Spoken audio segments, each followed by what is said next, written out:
So the real question isn't what happened to Diddy. The real question is, who knew and who made sure nobody talked? One name was everywhere. Then suddenly it was gone. Not from a retirement, not from a quiet exit, from handcuffs, federal agents, raided homes, seized evidence. The fall of Shawn Combs didn't just shake hip-hop. It cracked open something underneath it. And one man, who had been warning people for years, was already holding a camera.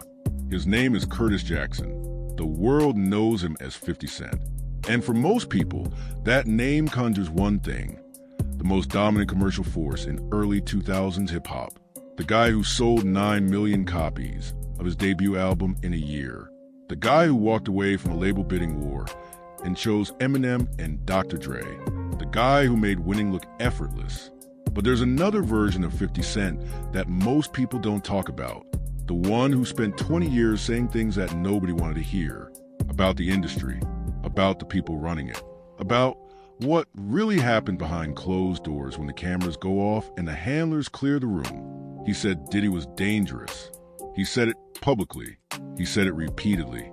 And for a long time, the response was the same. 50's just doing this for attention. 50's just stirring up beef. 50's just 50. Then the FBI showed up, and suddenly the things he'd been saying for years didn't sound like provocation anymore. They sounded like receipts. Now, 50 Cent isn't just a rapper with a vendetta. He's the man with a documentary, a platform, and according to him, footage, phone calls, and contracts that the industry has spent years trying to keep buried. But here's the part the headlines keep skipping over. This story isn't just about Diddy. It never was.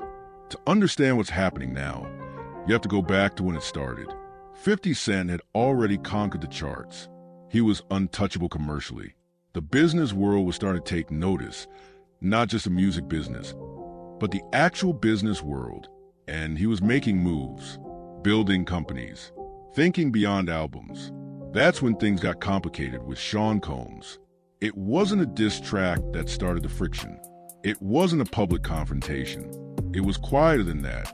According to 50, Diddy blocked Maze from signing with him. Maze, one of the most beloved figures in hip-hop, an artist 50 wanted on his team. And allegedly, someone made sure that didn't happen. After that, the gloves came off. 50 went at Diddy in a record. Diddy countered with business moves, launching a competing line. 50 launched his own. It became a Cold War, a chess match played out in press runs and boardrooms rather than battle tracks. But underneath that beef was something 50 kept coming back to, an allegation bigger than any personal dispute. He didn't just think Diddy was petty. He thought Diddy was dangerous. And he thought the industry was protecting him. Now here's where the story starts to get bigger than two men with a grudge. Because 50 didn't stop at Diddy. He started talking about the architecture of the whole thing, about who sat at the top, about who really ran what. And one name kept surfacing alongside Diddy's, Jay-Z. But the internet mostly turned that into a celebrity gossip headline and completely missed what 50 was actually saying. These two figures, Combs and Carter, had been linked in the cultural imagination since the 90s. Two New York heavyweights. Two men who built empires while everyone else was still learning the rules. What 50 was suggesting wasn't just that they were friends. He was suggesting they were a system, a way of doing business that controlled who rose, who fell, and who was allowed to compete at the top level of hip-hop. Think about what that means. 50 Cent, by his own account, was the biggest selling artist in the world at his peak. His records moved 5 million units internationally. He built a brand that extended far beyond music.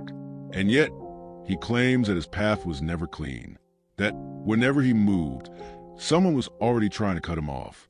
He talked about artists being advised, not suggested, advised, to get their music out before 50 dropped. Because once he dropped, the momentum would be impossible to compete with. He describes in-house competition at record labels being used not to build everyone up, but to keep one artist from breathing too much air. I always thought, he said, let me breathe. But breathing, apparently, wasn't something the ecosystem was designed to allow. The tension between 50 and Jay-Z has its own long history. It goes back to a diss record called How to Rob, an early 50 Cent track where he called out virtually every major artist in the industry. Jay-Z was on that list. It was equal opportunity provocation, but it set a tone. Over the years, 50 continued to frame Jay-Z in a specific way, not as an enemy necessarily, but as a gatekeeper, someone who leveraged influence as much as talent, someone whose business decisions had consequences for the people around him. The Super Bowl story is the moment that crystallizes all of it. According to the account that circulated, the NFL was planning a halftime show. Eminem was headlining. The discussions were happening about who else would appear. 50 Cent was not on the initial list. According to this version of events, there was resistance to including him, and that resistance didn't come from the NFL alone. What changed things, reportedly, was Eminem. He told the decision-makers plainly, "If 50 isn't there, I'm not there," and so 50 performed at the Super Bowl. Now think about that story for a second. Here is one of the highest-profile musical performances in American culture, an event watched by over 100 million people. And the man who arguably did more than anyone to reshape rap music in the 2000s almost didn't make the stage. Not because of talent, not because of controversy, but allegedly because of a phone call or a conversation somewhere in a room that 50 Cent was never in. That's the story 50 has been telling for 20 years. Not, "I was robbed," but "the system is real and I can show you how it works." Comment below. Do you think 50 Cent has been right all along? Or is this just the loudest guy in the room telling his version of history? Here's where the story turns. Because everything described so far, the feuds, the allegations, the competitive maneuvering, could be dismissed as hip-hop drama. And for a long time, it was. Then in 2024, everything changed. The FBI didn't arrive at Diddy's door because of rap beef. They arrived because of federal criminal charges, trafficking, abuse, years of alleged conduct that multiple lawsuits and survivor testimonies had been pointing toward. His homes were raided. His assets were frozen. His name, which had spent decades being synonymous with luxury, aspiration, and success, became something entirely different. And within days of those raids, something surfaced that had apparently existed for years. Security footage from a hotel hallway. The kind of footage that, once seen, couldn't be unseen. The question that immediately followed wasn't just what it showed. It was why it took 8 years to become public. Journalists had reportedly been aware of the footage. The network that eventually released it had reportedly been sitting on it. The reasons given were editorial. The timing, critics pointed out, was suspicious. That's when 50 Cent's documentary became something more than a personal project.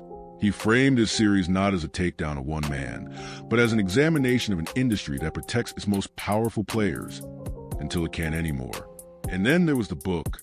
A book appeared in late 2024, attributed to Kim Porter, Diddy's late former partner. It surfaced on Amazon. It contained allegations. It went viral. Porter's own children denounced it as fabricated.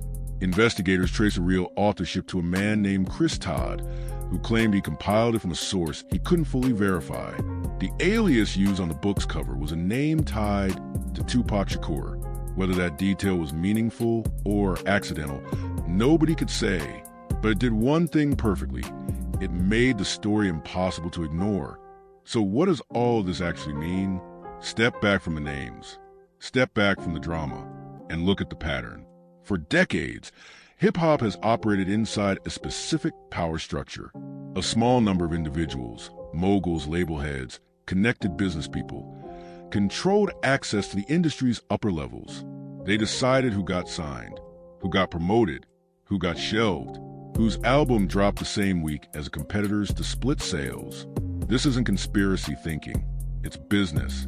Every industry works this way to some degree, but hip-hop had a specific version of it. Partly because of how concentrated ownership became, partly because the culture itself rewarded the appearance of dominance, and partly because the stories that got told were the stories the people at the top wanted told. 50 Cent's argument, the one he's been making since before it was popular, is that the gap between the public image and the private reality was enormous. That the smiling, celebratory version of hip-hop culture that fans consumed was a performance, and behind it were decisions, transactions, and conduct that most people never got to see. The fact that he turned this into a documentary series on a major streaming platform with production resources behind it represents something new. It means the conversation is no longer happening on a podcast or a diss track. It's happening on a platform that reaches millions of people who didn't grow up with this beef, who don't have loyalties to either side, and who are watching it with fresh eyes. That's a different kind of power. And that's why the people named in it are paying attention. Jay-Z's name has now appeared in multiple lawsuits, not as a convicted figure, not as someone who has faced criminal charges, but as someone whose proximity to these events is being examined, questioned, and litigated. He has addressed some allegations publicly, firmly denying wrongdoing. The lawsuits themselves have had complicated trajectories. Claims made, claims withdrawn, settlements reached, cases continuing. None of that is a verdict. But it is scrutiny of a kind that Jay-Z has never experienced before. The man who spent decades being treated as untouchable in reputation, in cultural standing, in business, is now being discussed in the same sentences as federal investigations and survivor testimonies. Meanwhile, Diddy himself was sentenced. The legal process moved forward, and reports emerged, unconfirmed, disputed, but persistent, that a pardon might be coming. The connection between Diddy and Donald Trump was public knowledge. They'd been photographed together. They'd appeared at each other's events. Trump acknowledged the relationship from the Oval Office, but whether a pardon materializes or not, the damage to the image is done, and the documentary keeps running. 50 Cent said it plainly. Diddy isn't the only problem. He's a symbol. That framing is deliberate, because it means the story doesn't end when Diddy's story ends. The story ends when the system changes. And nobody, not 50, not the streaming platform, not the legal teams, seems to think that's happening anytime soon. For 20 years, the people who spoke about this were called liars. They were called crazy. They were called bitter or broke or irrelevant. And the people they were talking about kept collecting awards, headlining shows, and building new businesses. Now, some of those people are in courtrooms, and the ones who were called crazy are being asked for interviews. So here's the question that none of this fully answers. If the warning signs were always there, if the footage existed, if the stories were circulating, if people inside the industry knew, what does it say about a culture that chose not to look? And what does it say about us for watching it and calling it entertainment? That's not a question with an easy answer, but it might be the most important question hip-hop has ever had to sit with.